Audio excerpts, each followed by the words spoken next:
करणारे,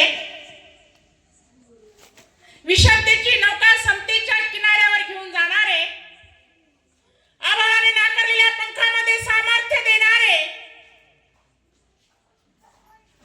बहुजनांचे उद्धार करते, महिलांचे उद्धार करते, बोधिसत्व संविधानाचे निर्माण करते, बोधिसत्व परमपूज्य डॉक्टर बाबासाहेब आंबेडकर यांच्या विचारांना आणि प्रतिमांना या ठिकाणी प्रथम अभिवादन करते. या महाराष्ट्र राज्यामध्ये सुराज्य, चांगलं राज्य बनावं यासाठी ज्यांनी आपलं आयुष्य पणास लावलं आणि सर्व जाती धर्माला सोबत घेतले असे आमचे छत्रपती शिवाजी महाराज, छत्रपती शाहू महाराज, संत कबीर, संत गाडगेबाबा, संत तुकाराम महाराज यांच्या विचारांना आणि प्रतिमांना या ठिकाणी प्रथम अभिवादन करते. माता जिजाऊ, माता भीमाई, माता रमाई, माता सावित्रीबाई फुले यांच्याही कार्यास वंदन. हे नावं घेण्याचं कारण असं आहे की आपल्या आयुष्याची सुरुवातच त्यांच्यामुळे झालेली आहे, म्हणून आपला त्यांची नावं घेणं अग्रगण्य आहे आणि ती आपण ऐकलीच पाहिजे. आणि विशेषतः या विचार मंचावर उपस्थित असलेले आपले सर्व माझे बंधू, आपणास माझा सवणे जय भीम, जय शिवराय, जय महाराष्ट्र. या ठिकाणी उपस्थित असलेले सर्व भारतीय बौद्ध महासभेचे सर्व पक्षाचे पदाधिकारी, भारतीय बौद्ध महासभेचे पदाधिकारी, धम्म पीठावर उपस्थित असलेले आमच्या आदरणीय ताई, भलराव ताई, खरात ताई आणि उपस्थित माझे बांधव भगिनी, आपणास मी क्रांतिकारी जय भीम करते. आज या ठिकाणी 135वी जयंती साजरी करत असताना आपल्याला परमपूज्य डॉक्टर बाबासाहेब आंबेडकर यांनी दिलेले विचार आचरणात आणण्यासाठी आपण जयंती साजरी करतो. त्यांनी जे विचार दिले आणि ते विचार देत असताना त्यांनी सहज काही दिलं नाही. त्यांना त्यासाठी खूप कष्ट करावे लागले, खूप दुःख सहन करावं लागलं, खूप अपमान सहन करावा लागला. या भारत देशाने, या बहुजन समाजातील विशेषतः जो समाज मागासलेला होता, जी समाज व्यवस्था, ज्या समाज व्यवस्थेने ज्या समाजाला गावकुसाबाहेर ठेवलं होतं, हा एकच समाज नाही, हा बहुजन समाज, की प्रत्येक समाजाचं माणूसपण नाकारलं होतं. त्या माणसाला माणसात बसवण्यासाठी, तो माणूस ताट मांडून चालण्यासाठी, त्या माणसामध्ये तो माणूस माझ्यासारखाच आहे हे सांगण्यासाठी परमपूज्य डॉक्टर बाबासाहेब आंबेडकरांनी या देशात जन्म घेतला. या भारत देशामध्ये अनेक राजे, महाराजे, संत, महासंत विभूती होऊन गेल्या, परंतु या दलित वर्गाची, या मागासवर्गीयांची पाठ कधीच उगवली नव्हती. जोहार मागास करणारा समाज आपल्या नशिबाला दोष देत गुलामगिरीच्या बेड्या तोडण्याचं सामर्थ्य प्रस्थापित करेल असं कधी निसर्गालाही स्वप्न पडलं नव्हतं. परंतु 1891 साली काळाच्या दरवाजावर क्रांतीची थाप मारली आणि माझ्या बापाचा 14 एप्रिल 1891 साली जन्म झाला. ना भूतो ना भविष्य असा इतिहास या भारत देशामध्ये घडला. डॉक्टर बाबासाहेब आंबेडकरांची जयंती म्हणजे तरी काय? डॉक्टर बाबासाहेब आंबेडकरांची जयंती म्हणजे काय? नवयुगाचं पर्व. अज्ञानाकडून ज्ञानाकडे, संघर्षाकडून उत्कर्षाकडे आणि अंधारातून प्रकाशाकडे. हा सूर्याचा प्रकाश आहे. हा सूर्याचा प्रकाश आमच्या वस्तीमध्ये कधीच आला नव्हता. माझ्या बापाचा जन्म झाला, आपल्या बापाने जन्म घेतला आणि ते सूर्यकिरण आमच्या वस्तीमध्ये आले आणि आमचं आयुष्य लख असं उजाळून गेलं. सहज झालं का ते? डॉक्टर बाबासाहेब आंबेडकरांना सर्वव्यापी डॉक्टर बाबासाहेब आंबेडकर म्हणतात. सर्वव्यापी म्हणजे काय? सर्वव्यापी म्हणजे तरी काय? जे निसर्ग निर्मित पाणी होतं ते पाणी पिण्याचा अधिकार नव्हता. जे निसर्ग निर्मित पाणी होतं ते पाणी पिण्याचा अधिकार नव्हता. शिक्षणाचा अधिकार नव्हता.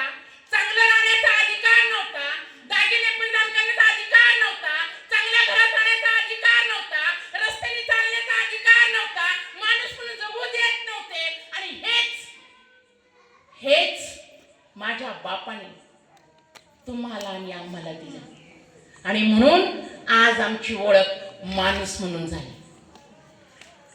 आमच्या नावात बदल झाला, आमच्या घरात बदल झाला, आमच्या घरांचा कायापालट झालं. नाव होती आमची, कचरू असेल, धोंडीराम असेल, कोंडीराम असेल, आज आमची नाव सम्राट अशोक आहे, मिलिंद आहे, नाही का? आम्ही बदललो. आमच्या डोक्यावर शेणाची पाटी होती, आमच्या हातात शिक्षणाची पाटी दिली. आमच्या हातात झाडू होता, आमच्या हातात खडू दिला. काय केलं त्यांनी?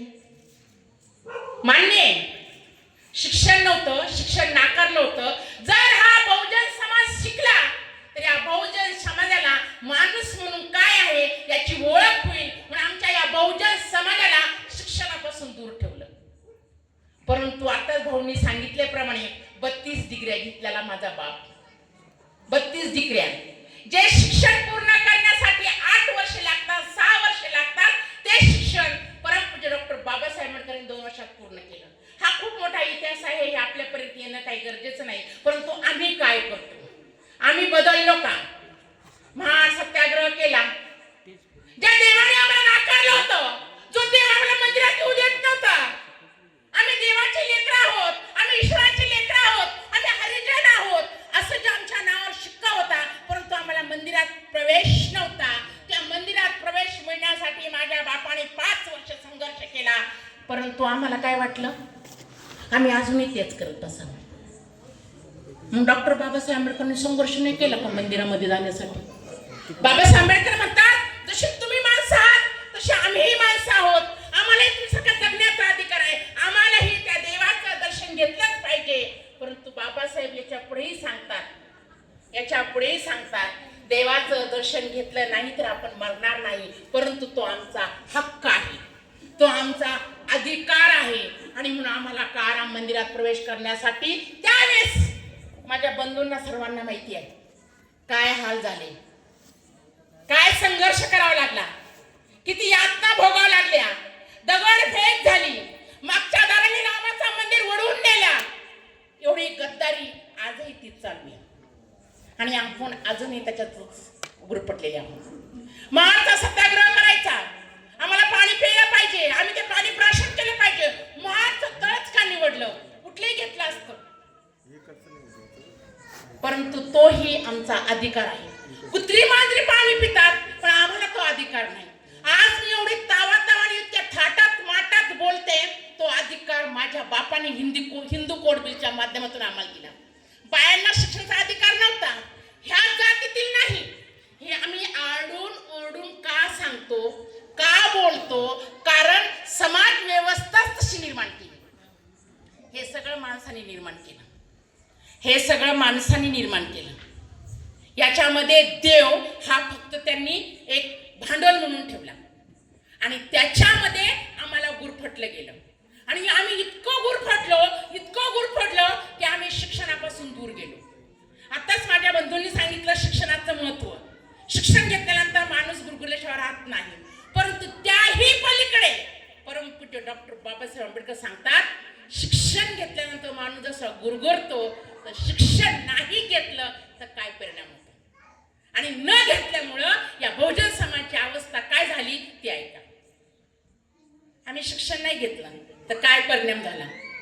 शिक्षण घेतलं नाही म्हणून अज्ञान निर्माण झालं. अज्ञान काय? आम्हाला माहीतच नाही, आम्हाला कळतच नाही काय चाललंय, काय होतंय, कोण काय करतंय, ह्याचा आम्हाला गद्य पद्य काहीच नाही. म्हणून शिक्षण घेत नाही म्हणून आमचं अज्ञान वाढलं. अज्ञानापोटी आमच्या मनामध्ये भीती निर्माण झाली की नाही? भीती निर्माण कशी भीती निर्माण झाली की आमच्या मनामध्ये ठासून भरलं, इतकं ठासून भरलं की तू हे केल्याशिवाय राहू शकत नाही. मग आम्ही काय करायचे? उपवास करायचे, नवस करायचे.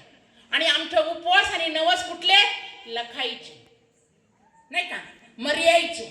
मी माझ्या बांधवांना आणि कुठल्याही माझ्या बहुजन समाजातील लोकांना विचारू शकते, कारण 340 कलमानुसार आरक्षण 96 कुळी आणि ब्राह्मण हा समाज सोडून 340 कलम हे सर्व बहुजनासाठी आहे.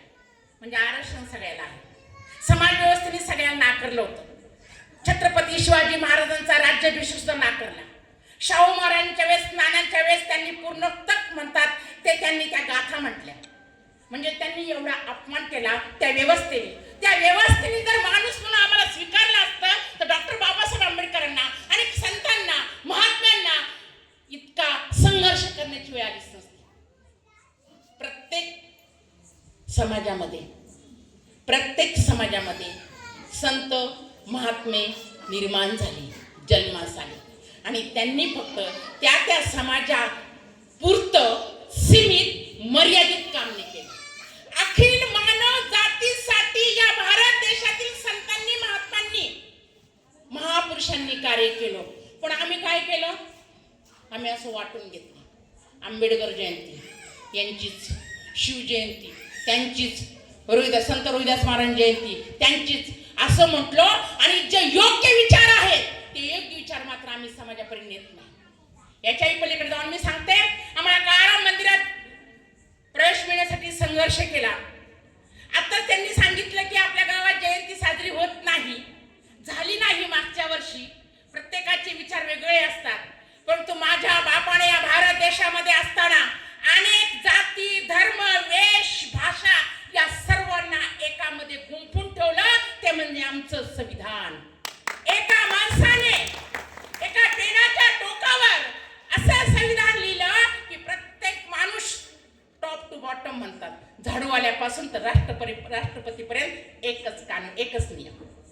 एवढं महान कार्य आपल्या बापाने केलं.